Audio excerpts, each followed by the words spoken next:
This $1,000 gaming PC looks absolutely amazing in my opinion, but should you build it? Let's find out. For the parts, we chose the Ryzen 5 5600X3D. I went to my first ever trip to Micro Center. It's about 3.5 hours away from my house, and they still had a bundle deal for the 5600X3D with the B550 motherboard, the Asus TUF version, and 16 gigs of RAM. Now, I did not use the RAM that come in this bundle. It cost about $30, so I knocked the $30 off that price. Overall, the motherboard and the CPU cost $300. I picked up 32 gigs of this white Team Group T-Force RGB RAM, 3600 megahertz for only $55. Thought it was a pretty good deal. For the CPU cooler, we used the AG400 from Deepcool. It's got an RGB fan, and it was only $35. For the SSD, we chose a 1TB Gen 4 drive from Silicon Power, and we only paid $42 for it. For the power supply, we picked up a fully modular Corsair 750 watt power supply, and the case is the one I really like. It's the GameMax White Infinity case. It doesn't come with any fans, so we only bought a 6-pack of these Asia Horse White fans.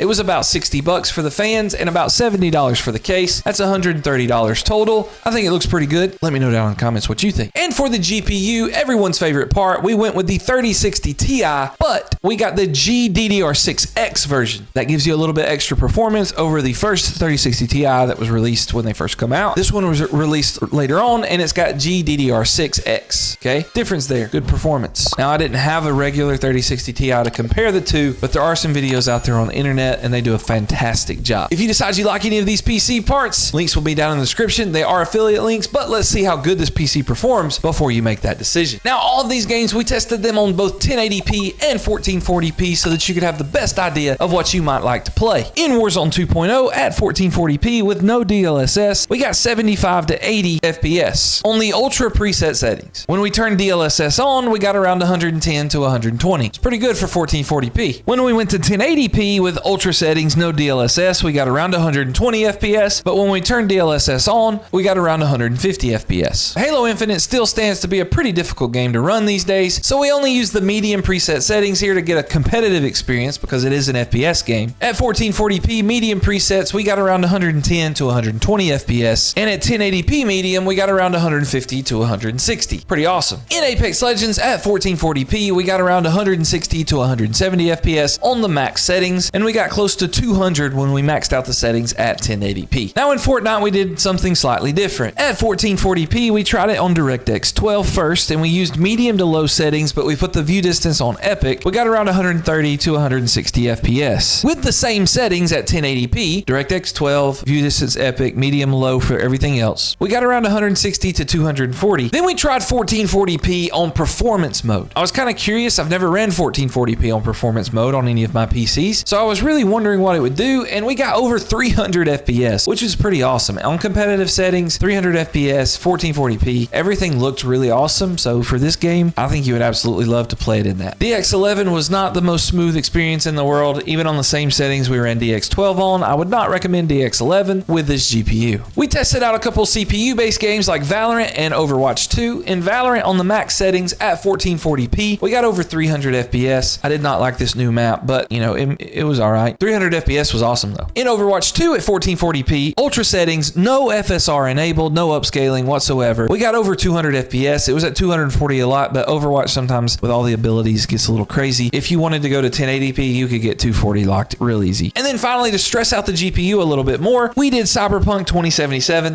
at 1440p with no ray tracing, ultra preset settings, 60 FPS, and at 1080p, no ray tracing, we got 94 FPS. Now, just for fun, we wanted to use DLSS, even though it doesn't have DLSS 3, we wanted to go ahead and try at 1080p. We tried a couple of DLSS settings. When we did super performance mode with their DLSS, we got 100 FPS, and when we just did quality, we got 67, and at 1440p on DLSS, we got around 53 FPS. Not terrible. It would be kind of fun for games like Cyberpunk. If you wanted the ray tracing, you could turn it on. You could probably tweak the settings a little bit because again, we used like ultra preset settings for this. You could bump it down a little bit and get a better experience. Red Dead Redemption 2, we kept it pretty simple. High to ultra settings at 1440p, we got around 74 FPS, and the same settings at 1080p, we got 92 FPS. Overall, this PC performed absolutely fantastic, but is it worth the money? I'll let you decide down in the comments. If you can't find a 5600X 3D, you could replace it with a 5800X and be just fine. It's about the same price, or you could get the 5600 and come out a little cheaper. If you don't like this PC and you want something a lot cheaper, check out this build.